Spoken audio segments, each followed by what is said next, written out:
The next question. The city's aquatics task force reviewed the current state of aquatics facilities in El Segundo and recommended a replacement pool or reconstruction of the plunge.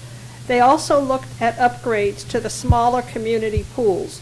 Plaza El Segundo donated $1.5 million toward improvements. What would you like to see done to improve the aquatics facilities in El Segundo? Mr. Dragone.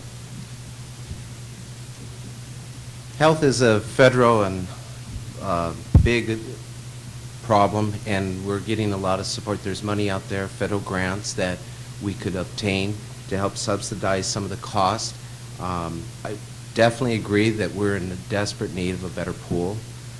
I would support a project if it's mainly utilized by the community and our schools. Location, that is a tough decision. I believe since this is such a sensitive issue, I would like to see that the community come together and work together in an ad hoc committee and come to a solution that everybody would be satisfied. I know it's difficult to reach that type of agreement, but we can work together as a team and maybe come up with a solution. Thank you. Next question. If you are elected or re-elected, what is the single most important city council action you will try to bring about and why? Mr. Dragone. My favorite subject. I still continue working and attending meetings, and as the co-chair of the LAX Advisory Committee, LAX is a big issue for me. We have a monster growing right under our nose on the north side with the runway situation, fighting with Westchester, Playa del Rey, and Marina del Rey. Mr. Jacobson and I serve on the same committee, and we are two minority votes on this commission, and we want to put together a band of El Segundo people to fight this fight that was once a popular fight years ago. We need to be careful that the planes do not continue to fly on the south side, and that we encourage that the tower starts dividing the traffic between both runways. And that is most important.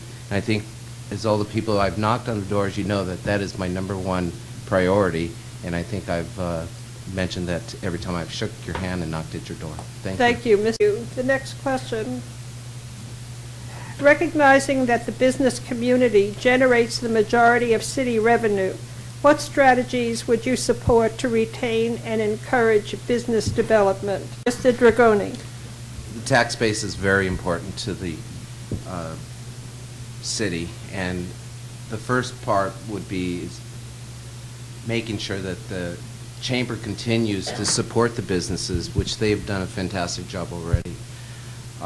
Communication with the business partners out there, making sure that they know that they have the support of the city and that we are the friendly city for businesses to come to. If we want businesses to succeed in our city, we need to attract the businesses that the community members want to support, not just any other, just bring in any type of store. That's pretty much it. I lost my track there. Thank you. The next question. There has been interest in building a new privately run and financed senior assisted living facility in El Segundo. A possible location for this facility is the Imperial Avenue School. Would you support the rezoning and development of this site? Mr. Dragone. I'd have to agree with Ms. Topar. I'm not very versed on this area, but I do want to say that I would support assisted living program for our elderly because it's needed. How, where we locate this is another subject. I would like to see everything in front of me to make a sound decision, but I definitely would want to, for the record, say I would support it, but I would have to see more information to make a sound decision and want to make sure that the community supports it, and I would want to listen and hear what everybody has to say about it. Thank you. Thank you. The next question. With several major projects having come on stream in the last 5 years, the city has seen a tremendous amount of development activity. Do you think the activity level has been too high, too low, or just right? Would you support additional major projects planned for the city, or do you want to slow down the rate of growth? And growth is highlighted. Mr. Dragone. I feel that the progress that we have made with the businesses has been fantastic, and I think due to the fact that land is becoming scarce, we need to be more selective on the properties that we have left to develop and make sure that it doesn't affect the community, and most of the development maintain it east of Sepulveda as we have. The chamber, the city, everybody together must try to attract what's best for what we have left as far as land goes. Thank you. Thank you. I think this will be the last question because we're at 7:35.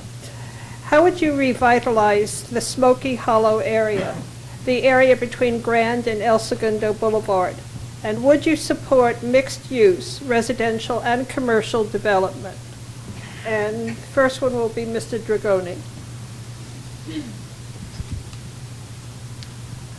Definitely, that's a very sensitive area. I mean, there's a lot of potential in that area, and we would really have to sit down and listen what the community feels is best suited for that area.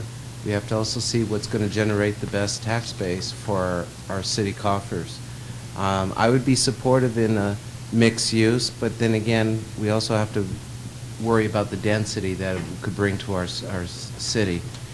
So I would be open to a lot of possibilities, but again, I like to see everything before me before I make a sound decision. Thank you.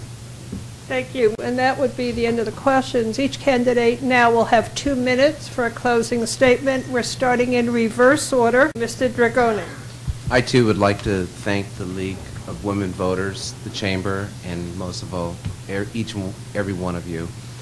I hope by the end of this evening you have a better idea of my views and what and my ideas, and have earned your vote on April 8th. I want to thank everyone for coming tonight, and I sincerely hope that I've explained why I'm running for this very important position and what I will do to ensure that we keep this small town charm and maintain financial stability. I'm a team player. I've proven myself as a man who can bring people together to solve problems. I feel each person here tonight has the best interest of our community at heart, and I would be proud to serve with any of them, and our current mayor and council member. As your council representative, I will fight LAX expansion, work to keep your current level of police and fire protection, and make sure that those protecting our safety have a fair and competitive contract and allow us to recruit both new and experienced officers to replace those who are retiring. As a business owner, I continue to balance budgets by embracing a pay-as-you-go policy and finding innovative ways to increase revenue while maintaining a healthy surplus. I have to continually make budget decisions based on the reality of increases in insurance costs. I will bring that experience to the council to continue our city's financial stability.